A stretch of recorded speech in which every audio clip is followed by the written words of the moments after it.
പ്രിയ സന്താനങ്ങളെ, തിരക്ക് പിടിച്ചതും വേഗമേറിയതുമായ ഈ ലോകത്തിൽ സമയം ഒരു നിമിഷം പോലും നിൽക്കാതെ അസാധാരണവും ശ്രദ്ധാർഹവുമായ മാറ്റങ്ങളുടെ ഒരു പരമ്പര തന്നെ തീർത്ത് മുന്നോട്ട് പ്രവഹിക്കുകയാണ്. ഞാൻ സൃഷ്ടിച്ച ഈ ലോകത്തെ നോക്കിയപ്പോൾ വാസ്തവത്തിൽ ഞാൻ അത്ഭുതപ്പെട്ടുപോയി. കാരണം ധർമ്മത്തിൽ നിന്ന് വളരെയധികം അതകന്നുപോയിരിക്കുന്നു. നിങ്ങളുടെ ജീവന്റെ വിത്ത് വിതച്ച എന്നെപ്പോലും നിങ്ങൾ മറന്നു. അജ്ഞാനത്തിന്റെ ആവരണത്താൽ മറയ്ക്കപ്പെട്ട് ശാസ്ത്ര സാങ്കേതിക മുന്നേറ്റത്തിന്റെ വലക്കണ്ണികളിൽ കുടുങ്ങി ഒഴിച്ചുകൂടാനാകാത്ത ദുഃഖങ്ങളുടെ ഭാരം നിറഞ്ഞ ജീവിതത്തിലേക്ക് നിങ്ങൾ വഴുതി വീണു. അഗാധമായ ദുഃഖത്തിന്റെ ഹൃദയഭേദകരമായ വിളികൾ കേട്ട് നിങ്ങളുടെ സമീപത്തേക്ക് വരുവാൻ ഞാൻ തീരുമാനിച്ചു. നിങ്ങൾ എന്നോട് സംസാരിക്കും എന്ന പ്രതീക്ഷയോടെ.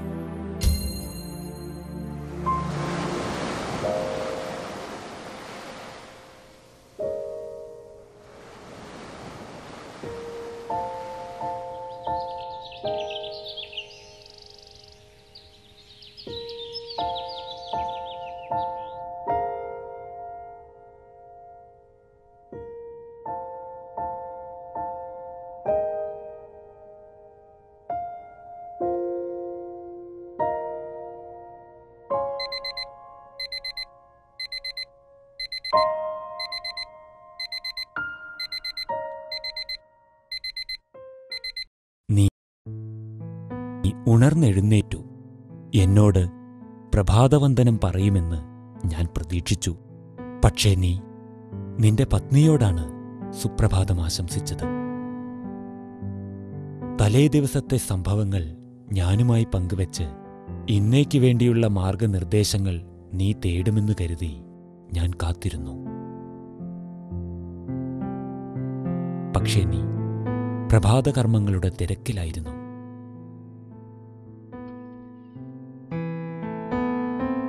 അതെ, അനുയോജ്യമായ വസ്ത്രങ്ങൾ തിരഞ്ഞെടുക്കുന്ന തിരക്കിലായിരുന്നു നീ. ഞാൻ ക്ഷമയോടെ കാത്തിരുന്നു. ധൃതി പിടിച്ച് ഓടി നടന്ന് നീ തയ്യാറെടുക്കുന്നത് ഞാൻ കണ്ടു. പക്ഷേ ഒരു തവണ പോലും നീ എന്റെ പേര് ഉച്ചരിച്ചില്ല. എന്നിട്ടും ഞാൻ ക്ഷമയോടെ കാത്തിരുന്നു.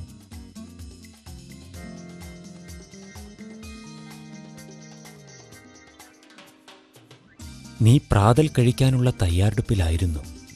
ദിനപത്രത്തിനകത്തുള്ള ലഘുലേഖയിൽ കൂടെ ഞാൻ എന്നിലേക്ക് നിന്റെ ശ്രദ്ധ ക്ഷണിക്കാൻ ശ്രമിച്ചു. അപ്പോഴും അതിനെ അവഗണിച്ച് ലോകകാര്യങ്ങളിലാണ് നിങ്ങൾ താൽപ്പര്യം കാണിച്ചത്. പ്രാതലിനു ശേഷം നീ എനിക്ക് വേണ്ടി അല്പസമയം കണ്ടെത്തുമെന്ന് ഞാൻ കരുതി. പക്ഷേ നീ നിന്റെ സാധനങ്ങൾ തിരയുന്നതിൽ മുഴുകി. എന്നിട്ടും ഞാൻ കാത്തിരുന്നു. പക്ഷേ നീ ഭാര്യയെയും കുട്ടികളെയും യാത്രയാക്കുന്നതിൽ തിരക്കിലായിരുന്നു. പിന്നെ നീ അല്പസമയം തനിച്ചായത് ഞാൻ കണ്ടു. ഇപ്പോഴെങ്കിലും നീ എന്നോട് സംസാരിക്കും എന്ന് ഞാൻ കരുതി.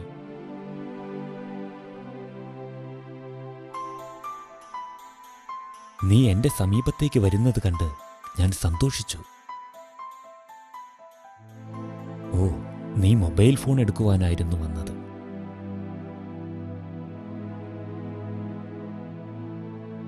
നീ എന്നെ മാത്രമല്ല, ഗതാഗത സുരക്ഷാ നിയമങ്ങളെപ്പോലും മറന്നത് നിർഭാഗ്യകരമായിരുന്നു. ഫോണിൽ സംസാരിച്ച് നീ വാഹനം ഓടിച്ചുകൊണ്ടേയിരുന്നു.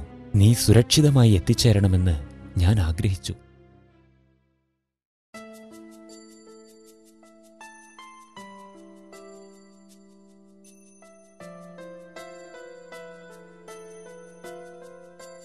ഏറ്റവും ചുരുങ്ങിയത് നിന്റെ ജോലി ആരംഭിക്കുന്നതിന് മുൻപെങ്കിലും നീ എന്നെക്കുറിച്ച് ചിന്തിക്കുമെന്ന് ഞാൻ കരുതി. അതിനുവേണ്ടി കാത്തിരുന്നു.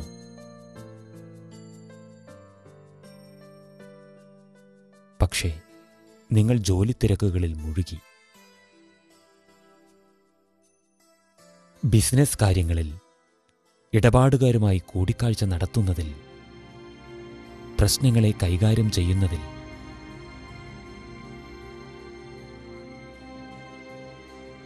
ഇതിലെല്ലാം മുഴുകി നിന്റെ ക്ഷമ നശിക്കുന്നതും ഞാൻ കണ്ടു.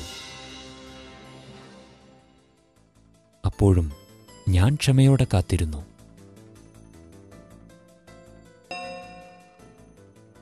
ഉച്ചഭക്ഷണത്തിന്റെ സമയം. ഭോജനശാലയിലേക്ക് കടന്നപ്പോൾ നിന്റെ സഹപ്രവർത്തകരിൽ ഒരാൾ എന്നോട് സംസാരിക്കുന്നത് നീ കണ്ടു. അത് കണ്ടിട്ടെങ്കിലും നീ എന്നെ ഓർമ്മിക്കും എന്ന് ഞാൻ പ്രതീക്ഷിച്ചു.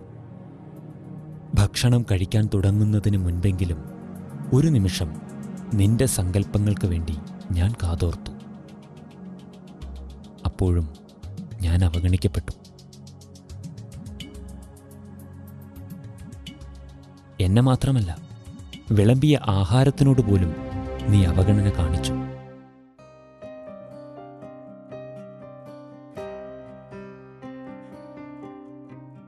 സാരമില്ല, ദിവസം ഇനിയും ബാക്കിയുണ്ടല്ലോ.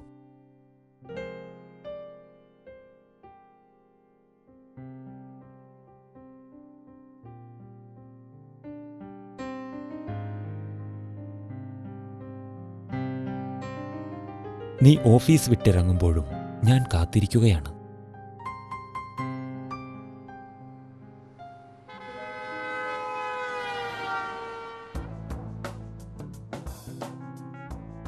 ട്രാഫിക് സിഗ്നലിൽ വണ്ടി നിർത്തിയപ്പോഴെങ്കിലും നിനക്കെന്നോട് സംസാരിക്കാമായിരുന്നു.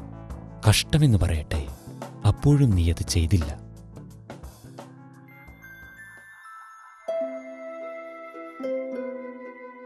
തിരിച്ച് വീട്ടിലെത്തിയപ്പോൾ നിനക്കൊരൽപ്പം ഒഴിവ് കിട്ടുമെന്ന് ഞാൻ കരുതി. പക്ഷേ നിനക്കൊരുപാട് കാര്യങ്ങൾ ചെയ്യാനുള്ളതുപോലെ തോന്നി.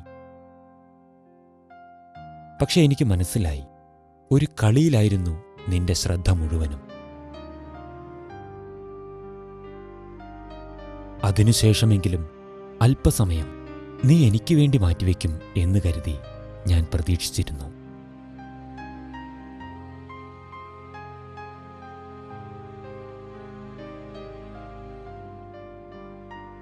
ആ പ്രതീക്ഷയും അസ്ഥാനത്തായി. നീ TV ഓൺ ചെയ്തു.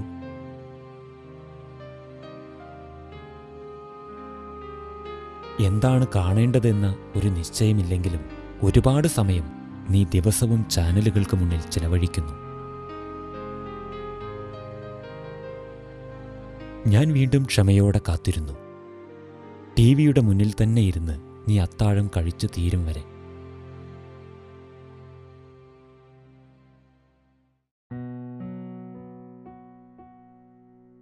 നിനക്ക് കിടക്കാനുള്ള സമയമായി. കുട്ടികൾ ഗാഢനിദ്രയിലായിരുന്നെങ്കിലും നീ അവർക്ക് സുഖനിദ്ര ആശംസിക്കുന്നത് ഞാൻ ശ്രദ്ധിച്ചു.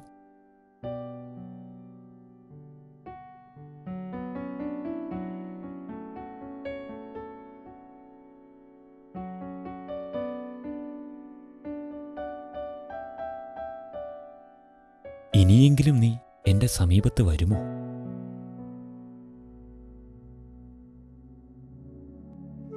ഉറക്കമില്ലാതെ കിടന്ന് ഉറക്കം വരാൻ വേണ്ടി മാത്രം വായിക്കുമ്പോഴെങ്കിലും? ഇല്ല, നീ ഉറക്കത്തിലേക്ക് വഴുതി വീണു. തിരക്ക് പിടിച്ച ദിവസമായിരുന്നു. നീ ക്ഷീണിതനായിരുന്നു എന്നും എനിക്കറിയാം. സാരമില്ല, എന്നോടൊപ്പം ചിലവഴിക്കുന്ന അല്പസമയം നിന്റെ ജീവിതത്തെ സുഗമമാക്കുമെന്നും സന്തോഷത്തിൻ്റെ ഒരു ലോകം തന്നെ തുറന്നു തരുമെന്നും നീ അറിയണമെന്ന് ഞാൻ ആഗ്രഹിച്ചു. നീ എൻ്റെ സന്താനമാണ്. നീ എന്നെ അവഗണിച്ചുവെങ്കിലും എനിക്ക് നിന്നോട് അളവില്ലാത്ത സ്നേഹമുണ്ട്.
ഞാൻ അത്രയ്ക്കും നിന്നെ സ്നേഹിക്കുന്നുണ്ട്.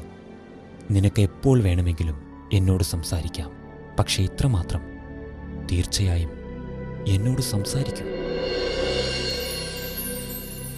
മധുരമായ സന്താനമേ, അനേക ജന്മങ്ങളായി നീ എന്നെ തേടി നടക്കുകയായിരുന്നു. ഇപ്പോൾ ഞാൻ, പരമാത്മാവ്, നിന്നെ അന്വേഷിച്ച് വന്നിരിക്കുകയാണ്. എൻ്റെ കുട്ടി, അമൂല്യമായ ഈ സമയത്തിൻ്റെ മഹത്വത്തെ മനസ്സിലാക്കൂ. എന്നോട് സംസാരിക്കൂ.